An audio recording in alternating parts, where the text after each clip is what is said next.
சரி, இப்ப வந்து பொதுவா இன்னொரு வகையான இப்ப எந்த பார்த்தாலுமே ஒரு நோய் இருக்கு, ஒரு மருந்து இருக்குன்னா, அதுக்கு இன்னொரு பக்க விளைவும் இல்லாம இருக்காது. அண்மையில சமீப காலமா கேரளால ரொம்ப வேகமா மூளையை தின்னக்கூடிய அமீபா அப்படிங்கக்கூடிய ஒரு நோய் பரவிட்டு இருக்கு. அதுல ரொம்ப குறிப்பா கேரள சுகாதாரத்துறை வந்து நீச்சல் குளங்கள்ல எச்சரிக்கையா குளிங்க அப்படின்னு சொல்றாங்க. அத நம்ம எந்த அளவுக்கு மெயின்டெயின் பண்றோம் சார்?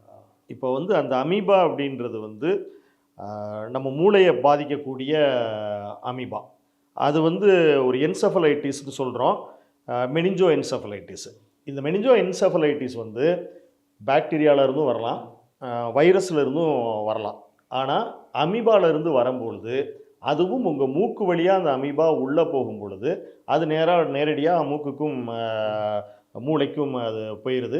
இது மூளையில் பாதிப்பை ஏற்படுத்துது. நம்ம ஒரு ஹெட் இன்ஜுரி ஆயிடுச்சு அப்படி நம்ம கீழே விழுந்து அடிபட்டுட்டோம், ஒரு ஹெட் இன்ஜுரி ஆயிடுச்சுன்னா நமக்கு என்ன சிம்டம்ஸ் இருக்குமோ அதே மாதிரி சிம்டம்ஸ் கிரியேட் ஆகுது. அது மிகப்பெரிய தாக்கத்தை கொடுக்குது. பெரிய அளவில் மொர்டாலிட்டி, இறப்பு விகிதம் தான் அதிகம்னு அதில் சொல்கிறாங்க. இதில் நம்ம ஸ்விம்மிங் பூல் எல்லாமே அப்படி ஒரு ரிஸ்க்கான ஏரியான்னு ஒரு பெரிய பயங்காட்ட வேண்டிய அவசியம் இல்லை.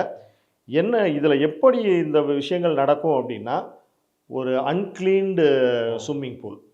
சில இடங்களில் தோட்டங்களில் ஒரு தொட்டி கட்டி தண்ணியை வந்து உள்ளே வச்சுருவாங்க. ஒரு 10 நாள் அந்த தண்ணியில் குழந்தைங்க குளிச்சு பெரும்பாலும் எல்லா கிராமங்கள்லயும் இது இருக்குது. ஒரு ரிசார்ட்னு வச்சுக்கிட்டாங்கன்னா, ஒரு ஓன் ரிசார்ட் வச்சுக்கிட்டாங்கன்னா அதில் வச்சுக்கிறாங்க.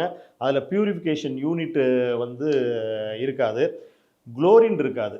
அந்த சில பேர் வந்து அறியாமையின் காரணமாக என்ன நினச்சிக்கிறாங்க, குளோரின் வந்து போட்டால் உடம்புல இச்சிங் இருக்கும், கண் எரிச்சல் இருக்குன்றாங்க. பட் அதெல்லாம் உண்மை தான். ஆனால் அந்த குளோரின் தான் உங்களுக்கு வந்து ஆன்டி ஃபங்கலாக இருக்குது. நீங்கள் குளோரின் இருந்துச்சுன்னா நீங்கள் சொல்லக்கூடிய அந்த உயிரை கொல்லக்கூடிய அமீபா 99.9% வர்றதுக்கான வாய்ப்பு இல்லை. ஸோ அப்போ குளோரினேட்டடாக இருக்கணும், க்ளீன் ஸ்விம்மிங் பூலாக இருக்கணும். எங்கே ரிஸ்க் இருக்குன்னா, அது வந்து கொஞ்சம் சூடான இடத்துல தான் அது வாழும். குளோரின் இருந்தால் அது வந்து இருக்காது. நான் வந்து ரீஃபில் பண்ணுறேன் அப்படின்னு சொல்லி ஒரு 4 நாள் 5 நாள் வச்சுருக்கோம் அப்படின்னா, எங்கே இருந்தாலும் அந்த அமீபா வந்துச்சுன்னா அது வந்து நமக்கு பரவும். இதில் வந்து நமக்கு அதை அந்த மாதிரி ரிஸ்க் இருக்குது அப்படின்னு நம்ம பயப்படுறோம் அப்படின்னா, அந்த நோஸ் கிளிப்புன்னு சொல்கிறோம், மூக்கை மட்டும் க்ளோஸ் பண்ணிக்கிறது, அது பண்ணிக்கலாம். குளோரினேட்டட் ஸ்விம்மிங் பூலில் ரெகுலரான அந்த குளோரின் செக் பண்ணி, பிஹெச் லெவல் செக் பண்ணி பியூரிஃபிகேஷன் பண்ணுறக்கூடிய யூனிட்டில் அது வர்றதுக்கான சாத்தியக்கூறுகள் மிக மிக குறைவு. இப்போ ஒரு நீர் சிகிச்சை எவ்வளவு நேரம் எடுக்கணும் சார்? ஒரு சிறப்பு நிலை குழந்தைக்குன்னா எவ்வளோ நேரம் தேவைப்படும்? நார்மலாக ஒரு நோயாளி எவ்வளோ நேரம் எடுத்துக்கலாம்? சிறப்பு நிலை குழந்தைகளில் நிறையா வகை இருக்கிறாங்க. பெரிய அளவில் தசையில் தொந்தரவு இருக்கக்கூடியவங்க ஒரு 35 நிமிடத்துலேருந்து 45 நிமிடம் தொடர்ந்து எடுத்தாங்கன்னா எடுத்துக்கலாம் அப்படின்னு சொல்கிறோம். அப்போ இப்போ ஒருவேளை அவங்க வந்து ஒரு பேராப்ளேஜிக், ஒரு பார்ட்டு தான், லோயர் லிம் மட்டும்தான் அஃபெக்ட் ஆகிருக்குது அப்படின்னா, அவங்களுக்கு நம்ம ஸ்விம்மிங் ட்ரைனிங் அவங்களுடைய எபிலிட்டியை பொறுத்து கொடுத்துக்கிறோம். நீங்கள் மற்ற நோயாளிகளை ஹேண்டில் பண்ணுறீங்கன்னு வச்சுக்கோங்க. ஒரு ஸ்ட்ரோக் பேஷண்ட்டை நான் ஹேண்டில் பண்ணுறேன், வாழ்வியல் ரீதியாக வரக்கூடிய மற்ற டயபெட்டிக் ரிலேட்டட் அதை நம்ம ஹேண்டில் பண்ணுறோம் அப்படின்னா, கட்டாயமாக மெடிக்கல் ஆஃபீஸரோட அட்வைஸ் இருக்கணும். எவ்வளவு த்ரெஷ்ஹோல்டு அதில் கொடுக்கணும், எவ்வளவு அவங்கள டயர்ட் பண்ண, எந்த அளவுக்கு அவங்க மசில் ட்ரைனிங் கொடுக்கலான்றத கட்டாயம் மெடிக்கல் ஆஃபீஸர் ஒப்பீனியனும் ஒரு ஃபிசியோதெரபிஸ்ட்டும் சேர்ந்து தான் அந்த அவங்களோட செஷனோட டூரேஷனை ஃபிக்ஸ் பண்ணும். எவ்வளோ காலம் எடுக்க வேண்டியிருக்கும் சார்? நோயின் தன்மையை பொறுத்து காலங்கள் எடுக்கலாம். ஆனால் பொதுவாக அதை நம்ம நீண்ட நாள் எடுக்கிறதுனால எந்த தொந்தரவும் கெடுதல் இல்லை, பக்கவில்லை இல்லை. சார், இப்போ மிக முக்கியமாக இன்னொரு விஷயம் தான், நீர் சிகிச்சையில் இவ்வளவு நன்மைகள் இருக்குன்னு சொல்லுவீங்க, ஆனால் ஏன் பரவலாக்கம் செய்யப்படலை இன்னும் பெரிய அளவு? பரவலாக்கப்படலை. இது வந்து பராமரிப்பு அதிகம். இதில் வந்து நான் ஸ்விம்மிங் பூல் கட்டுறதுக்கான விலை, அதில் நான் ஃபில் பண்ணுற தண்ணி, அதை நான் சுத்தப்படுத்தக்கூடிய முறை, அதுக்கப்புறம் அதில் வேலை பார்க்குற ஆட்கள், இது எல்லாமே நல்ல ஹை காஸ்ட்லியான வேலையாக இருக்குது. ரெண்டாவது, அதில் இருக்கிற ரிஸ்க்கும் அதிகம். அது மாதிரி சர்டிஃபைடு அக்வாட்டிக் தெரபிஸ்ட் அப்படின்றவங்க இது வரைக்கும் பெரிய அளவில் வரலை. ஃபிசியோதெரபிஸ்ட் ஹேண்டில் பண்ணால் கூட சர்டிஃபைடு அக்வாட்டிக் தெரபிஸ்ட் வரலை. இதெல்லாம் இந்த மாதிரி பூல்லாம் நீங்கள் நீங்கள் மெயின்டைன் பண்ணிங்கன்னா, இப்போ நம்ம ஸ்விம்மிங் பூல் வந்து 24 ஹவர்ஸ் வந்து வாட்டர் செக்ஷன் போயிட்டுருக்குது, பியூரிஃபிகேஷன் யூனிட் இருக்குது. பியூரிஃபிகேஷனில் மேலேருந்து கீழே படியக்கூடிய தூசிகளை அப்புறப்படுத்துவது, மேலே இருக்கக்கூடிய விழுந்து மிதக்கக்கூடிய தூசிகளை அப்புறப்படுத்துவதுன்னு நிறையா இருக்குது. இப்போ நம்ம ரெகுலராக ஒருத்தர் இருந்து வேலை பார்க்கணும், அது மெயின்டெனன்ஸ் காஸ்ட்டே வந்து ஒரு பெரிய அளவில் வந்துடும். இந்த ஒரு நேரம் நீங்கள் செஷனுக்கு போகிறோம் அப்படின்னா, குறைந்தபட்சம் ஒரு ஆளுக்கு 2000 ரூபாயாவது அவங்களுக்கு ஒரு மணி நேரத்துக்கு நோயாளி செலவு பண்ணு. இப்போ நான் இப்படி புரிஞ்சுக்கிறேன், நம்ம சுகர் மாத்திரை 2000 ரூபாய்க்கு வாங்கிட்டு ஒரு மாதம் பூரா சாப்பிட்டு இருந்துடலாங்கிற மனநிலை வந்துடும். ஓகே, ஓ. ஆனால் இது பேஷண்ட்ஸ் வந்து இதில் அவேர் ஆகுறாங்க, நீர் சிகிச்சையில் இவ்வளவு நன்மைகள் இருக்குதுன்னு ஒரு அவேர் ஆகுறாங்க அப்படின்னா, நான் ஒரு ஸ்விம்மிங் பூல் வச்சுருக்கேன் அப்படின்னா அதில் நிறையா பேர் எனக்கு அங்கே கிளைண்ட் இதாக வரும் பொழுது வந்து நிறையா பேஷண்ட்ஸ் வரும் பொழுது நான் அதுக்கான விலைகளை குறைக்க முடியும். நம்ம வந்து அறக்கட்டளை மூலமாக பண்ணுறதுனால அதுக்குன்னு தனியாக நம்ம எதுவும் பண்ணுறதில்ல. சார், இப்போ நீர் சிகிச்சையாளராக ஒருத்தர் மாறணும்னா அதுக்கு என்ன வகையான தகுதிகள் இருக்குது, என்ன படிக்கணும் அவங்க அந்த மாதிரி? இப்போதைக்கு இருக்கிற தகுதி நீங்கள் பேச்சுலர் ஆஃப் ஃபிசியோதெரப்பி குவாலிஃபைடு யூனிவர்சிட்டியில் முடிச்சிருக்கணும், இல்லைனா பேச்சுலர் ஆஃப் ஆக்குபேஷனல் தெரப்பி முடிச்சிருக்கணும். அதுக்கப்புறம் சர்டிஃபைடு அக்வாட்டிக் தெரப்பிஸ்ட்டாக நீங்கள் உங்களுக்கு ட்ரைனிங் கொடுத்து அது 1 மந்த்லேருந்து 6 மந்த்ஸ் கோர்ஸ் இருக்குது, செஷன் கோர்சஸ் இருக்குது. இதில் நிறையா டெக்னிக்ஸ் இருக்குது. அதாவது ஒரு ரிஜிடான ஒரு பாடியை எப்படி ரிலாக்ஸ் பண்ணுறது, ஸோ வந்து ஒரு ஸ்ட்ரோக் பேஷண்ட்டை எப்படி ரீஹாபிலிட்டேட் பண்ணுறது, இது மாதிரி நிறையா கோர்சஸ் இருக்குது. நம்ம அதை கொஞ்சம் கொஞ்சமாக அப்கிரேட் பண்ணிக்கலாம். ஒரு காலத்தில் வந்து இப்போ பிஎஸ்சி முடிச்சிருந்தாங்க அப்படின்னா அவங்களே மருந்து மாத்திரைகள் கொடுத்தாங்க, குறைந்தபட்சம். அப்புறம் ஒரு எம்பிபிஎஸ், ஆர்எம்பி அந்த மாதிரி கொஞ்சம் கொஞ்சமாக வந்துச்சு. இன்னும் ஒரு முன்னேறிய காலங்கள் வரும்பொழுது அக்வாட்டிக் தெரப்பி படித்தவங்க மட்டும்தான் நீர் சிகிச்சை பண்ணணுன்ற நிலை வரும். அந்த நிலை வரும்பொழுது இதோட தரமும் கட்டாயமாக உயரும், நோயாளிகளும் பயன்படும். சார், உலக அளவில் நீர் சிகிச்சைக்கான மவுசு எப்படி இருக்குது? இந்தியாவோட உலக நாடுகளை நீங்கள் ஒப்பிட்டீங்கன்னா எப்படி? ஐரோப்பிய நாடுகள்லாம் வந்து இது பெரிய அளவில் இருக்குது. ஐரோப்பிய நாடுகளில் பெரிய அளவில் அங்கேருந்து எங்களுக்கு வரக்கூடிய பேஷண்ட் முதல்ல கேட்குறது, நீங்கள் ஏதாவது மாத்திரை மருந்து கொடுத்துருவீங்களா அப்படின்னு அதை குறித்த ஒரு பயம் இருக்குது. இது மருந்தில்லா மருத்துவத்திற்கான இது வந்து அதிகமாக மக்களோட நாட்டம், ஐரோப்பிய மக்களோட நாட்டம் அதிகம் இருக்குது. ரெண்டாவது அவங்ககிட்ட அஃபோர்டபிலிட்டியும் இருக்குது.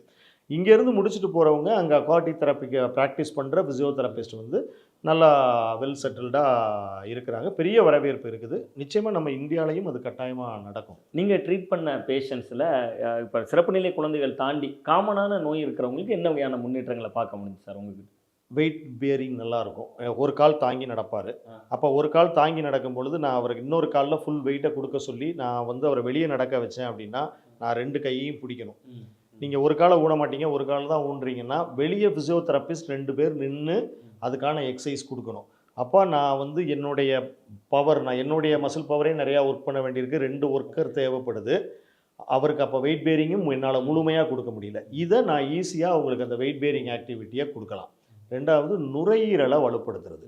சிறப்பு நிலை குழந்தைகளாக இருந்தாலும் மற்றவர்களாக இருந்தாலும் இந்த நுரையீரல் தொற்று மிகப்பெரிய ஆபத்தை கொண்டு வரும்.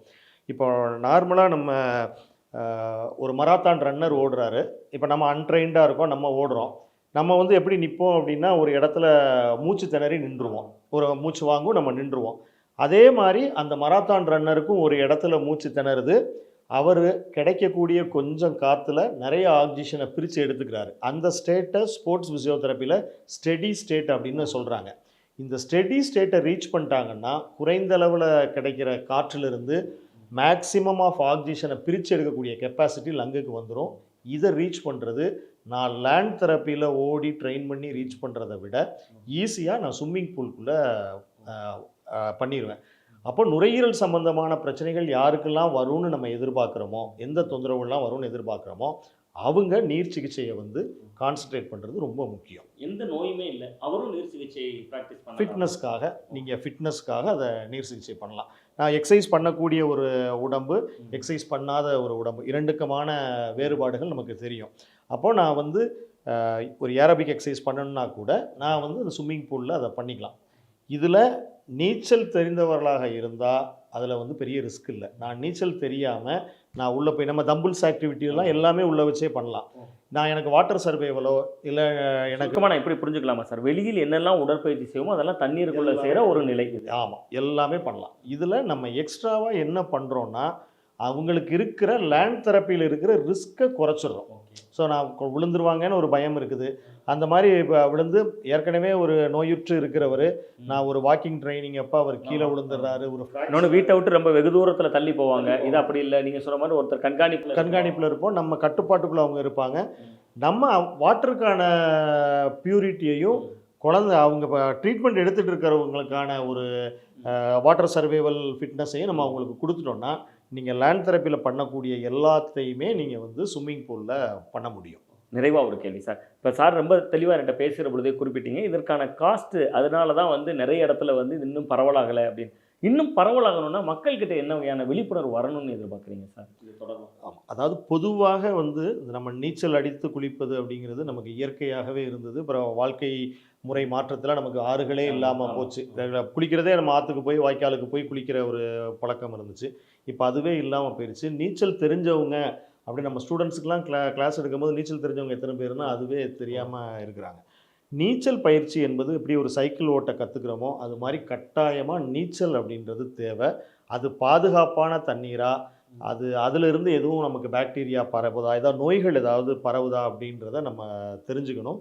நீர் சிகிச்சையின் நன்மைகள் பரவலாக போகும் பொழுது அரசும் இதுக்கு ஒரு கவனம் கொடுத்து இப்போ நிறைய மாவட்டங்களில் வந்து அந்த ஸ்விம்மிங் பூல்ஸ் இருக்குது, அது நீச்சல் பயிற்சிக்காக பயன்படுத்துகிறாங்க. அது மாதிரி ஸ்விம்மிங் பூல்ஸு தெரப்பியூட்டிக் பூலாக அது வந்து சிகிச்சைக்கான பூல் வந்து கவர்மெண்ட் பண்ணி கொடுத்தாங்க அப்படின்னா, இப்போ உள்ள நம்ம அரசு மருத்துவமனை, அரசு கட்டமைப்புக்குள்ள இது இல்லை கட்டமைப்புக்குள்ளே இப்போ அரசு நடத்தக்கூடிய அந்த பிளே இதில் இருக்குது. நாங்கள் கேமாக நம்ம அதில் இருக்குது. அதில் வந்து சிறப்பு நிலை குழந்தைகளை வந்து ட்ரீட் பண்ணுறாங்க, அவங்க வந்து சிகிச்சை பண்ணுறாங்க. அப்படி இருந்தால் கூட இது சிகிச்சைக்கான ஒரு ஸ்விம்மிங் பூல் இருந்துச்சுன்னா, இப்போ டிஸ்ட்ரிக்ட் மாவட்ட மறுவாழ்வு மையம் இருக்குது, அது மாதிரி இடங்களில் இந்த நீர் சிகிச்சை இருந்துச்சுன்னா, அங்கே ஒரு நீர் சிகிச்சையாளர் இருந்தாங்க அப்படின்னா பெரிய அளவுக்கான ரிசல்ட்டு குழந்தைங்க மகிழ்ச்சியாக அதை ரீச் பண்ணிக்க முடியும். ரொம்ப நன்றி சார், நிறைவாக நேரத்தை ஒதுக்குனீங்க, ரொம்ப நன்றி.